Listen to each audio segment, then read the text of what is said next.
ムハンマド率いるムスリム軍とメッカの争い。イントロダクション。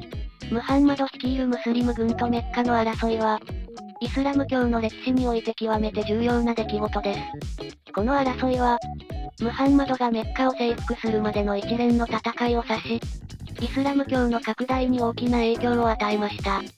本動画では、ズンダモンと四国メタンの対話形式で、この歴史的な争いについて解説していきます。ムハンマドとメッカの対立の背景。どうしてムハンマドとメッカの人たちは争うことになったのだ？それは良い質問ね。ムハンマドはイスラム教の預言者で、メッカで新しい宗教を広めようとしたわ。しかし、メッカの指導者たちは彼の教えを受け入れず、彼を迫害したの。メッカの人々は多神教を信仰していて、ムハンマドの一神教の教えが自分たちの宗教と文化を脅かすと感じたのよ。なるほど、それでムハンマドはメッカを離れたのだ。そうね。ムハンマドとその支持者たちは迫害から逃れるためにメディナに移住したの。この出来事をヒジュラと呼ぶのよ。ヒジュラって何か特別な意味があるのだ？そうね。ヒジュラはイスラム歴の始まりとされているわ。ムスリムたちにとって非常に重要な出来事なのよ。戦いの経緯と戦術。じゃあ、ムハンマドとメッカの争いはどうやって始まったのだ？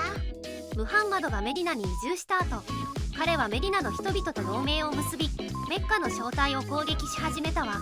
最初の大きな戦いはバドルの戦いで、ムスリム軍がメッカの軍を破ったの。へえ、ムスリム軍が勝ったのだな。その後はどうなったのだ？その後もいくつかの戦いが続いたけど、例えばウフドの戦いやハンダクの戦いがあったわね。ウフドの戦いではムスリム軍が敗北したけど、ハンダクの戦いでは防御戦術が功を奏してメッカ軍を退けたわ。戦術って具体的にはどんなことをしたのだ？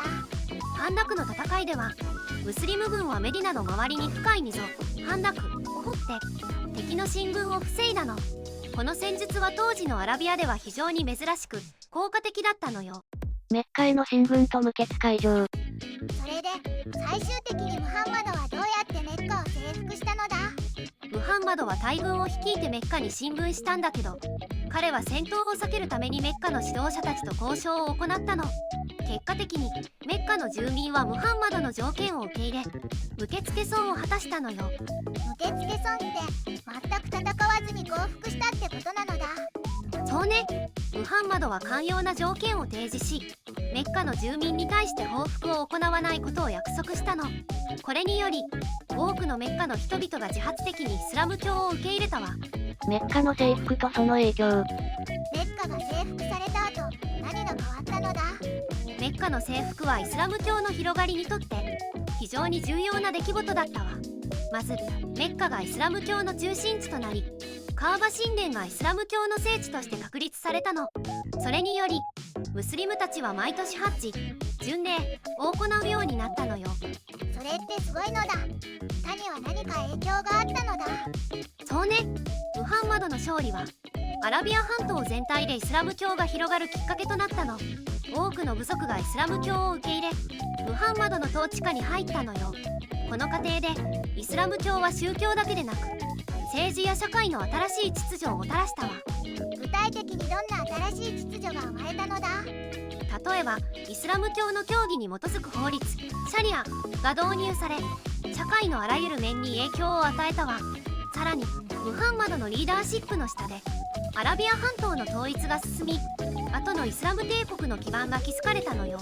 まとめ。ムハンマド率いるムスリム軍とメッカの争いは、イスラム教の歴史において重要な転機となりました。この争いを通じて、ムハンマドはメッカを征服し、イスラム教を広めることに成功しました。メッカの征服はイスラム教の宗教的中心地の確立と、アラビア半島全体への影響をもたらしました。これらの出来事は、後のイスラム世界の形成に大きな影響を与えたのです。今日の動画はここまで。最後まで見てくれてありがとうございました。このチャンネルでは宗教にまつわる情報を5分以内の短くまとめた動画を毎日投稿中。世界の宗教に興味があるならチャンネル登録や他の動画も見てみてね。